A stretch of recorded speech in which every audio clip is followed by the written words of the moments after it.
সুপ্রিয় দর্শক, আসসালামু আলাইকুম। সবাইকে স্বাগতম জানাচ্ছি আজকের গুরুত্বপূর্ণ সংবাদে। প্রথমেই জানিয়ে দিচ্ছি সংবাদ শিরোনাম। ৩ ধাপে নতুন পে স্কেল, ১ জুলাই থেকেই বাড়ছে সরকারি চাকরিজীবীদের বেতন। এবং সবশেষে থাকছে নতুন পে স্কেলে ১০% মহার্ঘ ভাতা সমন্বয় হবে যেভাবে। শুনছিলেন সংবাদ শিরোনাম, এখন বিস্তারিত। তার আগে ছোট্ট একটি আবেদন, যদি আপনি ন্যায় ও মানবতার পক্ষে থাকেন লাইক দিন। নতুন পে স্কেল পেতে এর সাথে মহার্ঘ ভাতা পেতে চাইলে কমেন্টসে লিখে জানান আপনার মতামত আর সাবস্ক্রাইব করুন আমাদের চ্যানেলটি, কারণ আমরা বলি সেই কথা যা অনেক মিডিয়া আড়াল করে। এখন চলুন বিস্তারিত দেখা যাক। ৩ ধাপে নতুন পে স্কেল, ১ জুলাই থেকেই বাড়ছে সরকারি চাকরিজীবীদের বেতন। সরকারি চাকরিজীবীদের জন্য আসছে নবম জাতীয় পে স্কেল। একবারে নয়, ৩ ধাপে বাস্তবায়নের পরিকল্পনায় আগামী ১ জুলাই থেকেই বাড়তে যাচ্ছে বেতন। প্রথম ২ বছরে মূল বেতনের উপর ৫০% করে সমন্বয় এবং তৃতীয় বছরে ভাতা ও অন্যান্য সুবিধা যুক্ত করার প্রস্তাব চূড়ান্ত পর্যায়ে রয়েছে। সরকারের আর্থিক সক্ষমতা ও মূল্যস্ফীতির চাপ বিবেচনায় নিয়ে ধাপে ধাপে এই বেতন কাঠামো বাস্তবায়নের পথে হাঁটছে সরকার। এজন্য আসন্ন বাজেটে ৩০,০০০ কোটি টাকার বেশি বরাদ্দ রাখা হবে। সংশ্লিষ্ট সূত্রে এসব তথ্য জানা গেছে। অর্থ বিভাগ সূত্র জানিয়েছে, পুনর্গঠিত কমিটির বৈঠকে সুপারিশ চূড়ান্ত হওয়ার পর তা দ্রুত প্রধানমন্ত্রীর কার্যালয়ে পাঠানো হবে। প্রধানমন্ত্রী অনুমোদন দিলে অর্থ মন্ত্রণালয় থেকে প্রজ্ঞাপন জারি করা হবে। এরপরই নবম জাতীয় পে স্কেল বাস্তবায়নের আনুষ্ঠানিক কার্যক্রম শুরু হবে। নবম পে স্কেল বাস্তবায়নে পুনর্গঠিত কমিটি ইতিমধ্যে বিভিন্ন মন্ত্রণালয়, বিভাগ ও আর্থিক সংশ্লিষ্ট সংস্থার মতামত পর্যালোচনা করেছে। কমিটির একাধিক সূত্র জানিয়েছে, দেশের বর্তমান মূল্যস্ফীতি, জীবনযাত্রার ব্যয় বৃদ্ধি, সরকারি কর্মচারীদের আর্থিক সক্ষমতা ও সরকারের রাজস্ব আহরণের সক্ষমতা বিবেচনায় নিয়ে ধাপে ধাপে নবম পে স্কেল বাস্তবায়নের কৌশল নেওয়া হয়েছে। পরিকল্পনা অনুযায়ী ২০২৬-২৭ অর্থবছরের প্রথম দিন অর্থাৎ আগামী ১ জুলাই থেকে নতুন কাঠামোর প্রথম ধাপ কার্যকর হবে। এ ধাপে সরকারি কর্মকর্তা কর্মচারীরা তাদের বিদ্যমান মূল বেতনের ওপর অতিরিক্ত ৫০% সমন্বিত বেতন পাবেন।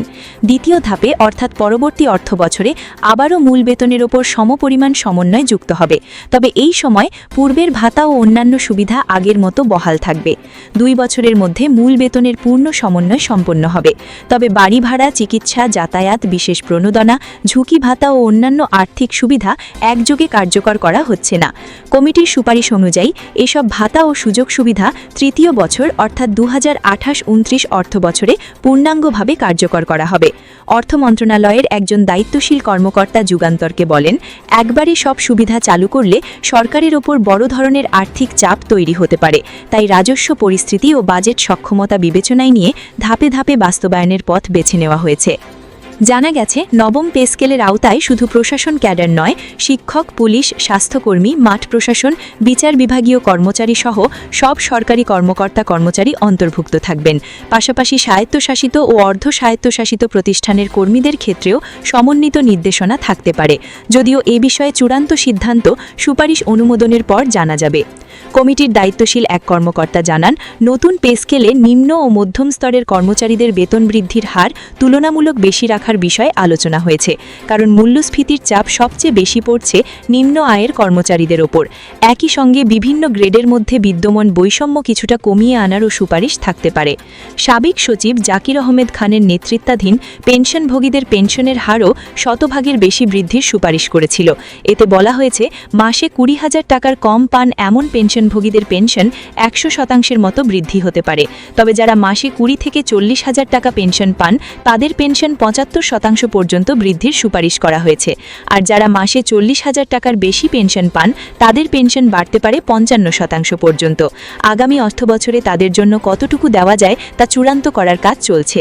সাবেক অর্থসচিব মাহবুব আহমেদ যুগান্তরকে বলেন, সরকারি চাকরিজীবীদের জন্য কয়েক ধাপে বেতন বৃদ্ধির কৌশলটি ঠিকই আছে।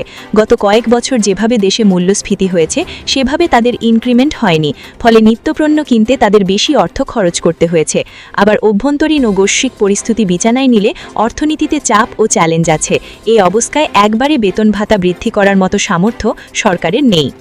পলিসি এক্সচেঞ্জের চেয়ারম্যান এম বসরুর রিয়াজ বলেন, মূল্যস্ফীতি বিবেচনায় নিলে নবম পে স্কেল বাস্তবায়ন করা যৌক্তিক, তবে সরকারের আর্থিক সক্ষমতা বিবেচনায় নিয়ে ৩ ধাপে বাস্তবায়নের বিষয়টি কৌশলী সিদ্ধান্ত হয়েছে। এবং সবশেষে থাকছে নতুন পে স্কেলে 10% মহার্ঘ ভাতা সমন্বয় হবে যেভাবে আগামী 1 জুলাই থেকে নবম জাতীয় পে স্কেল বাস্তবায়নের পরিকল্পনা চূড়ান্ত করছে সরকার। নতুন এই বেতন কাঠামোয় বর্তমানে সরকারি চাকুরিজীবীরা যে 10% মহার্ঘ ভাতা পাচ্ছেন সেটি মূল বেতনের সঙ্গে সমন্বয় করা হবে। এর ফলে সরকারের অতিরিক্ত ব্যয়ের চাপও উল্লেখযোগ্যভাবে কমে আসবে। অর্থ ও পরিকল্পনা মন্ত্রী আমির খসরু মাহমুদ চৌধুরী জানিয়েছেন, আগামী অর্থবছরের শুরু থেকেই নবম জাতীয় পে স্কেল কার্যকর করা হবে। এ বিষয়ে গঠিত পর্যালোচনা কমিটি আজ আবার বৈঠকে বসছে। সংশ্লিষ্টদের ধারণা ওই বৈঠক থেকেই চূড়ান্ত সিদ্ধান্ত আসতে পারে। সংশ্লিষ্ট সূত্র জানিয়েছে, 2026-27 অর্থবছরের বাজেটে নতুন পে স্কেল বাস্তবায়নের জন্য 37,000 কোটি টাকার বরাদ্দ চূড়ান্ত করেছে সরকার। এর আওতায় সরকারি, অর্ধসরকারি, স্বায়ত্তশাসিত প্রতিষ্ঠান, বিচার বিভাগ এবং বিভিন্ন বাহিনীর কর্মকর্তা কর্মচারীরা আগামী জুলাই থেকে বর্ধিত বেতন পেতে শুরু করবেন। তবে অন্তর্বর্তী সময়ে গঠিত নবম পে কমিশনের মূল সুপারিশ হুবহু বাস্তবায়ন করা হচ্ছে না। সরকার গঠিত পর্যালোচনা কমিটি বিভিন্ন সুপারিশে কাটছাঁট টেনে 3 ধাপে নতুন বেতন কাঠামো কার্যকরের পরিকল্পনা নিয়েছে। চূড়ান্ত প্রস্তাব অনুযায়ী আগামী জুলাই থেকে কর্মকর্তা কর্মচারীরা নতুন নির্ধারিত মূল বেতনের 50% সমন্বিত অংশ পাবেন। পরবর্তী অর্থবছরে বাকি 50% কার্যকর হবে। আর 2028-29 অর্থবছরে বাড়ি ভাড়া, চিকিৎসা, যাতায়াত, বিশেষ প্রণোদনা ও অন্যান্য আনুষঙ্গিক আর্থিক সুবিধা যুক্ত করা হবে।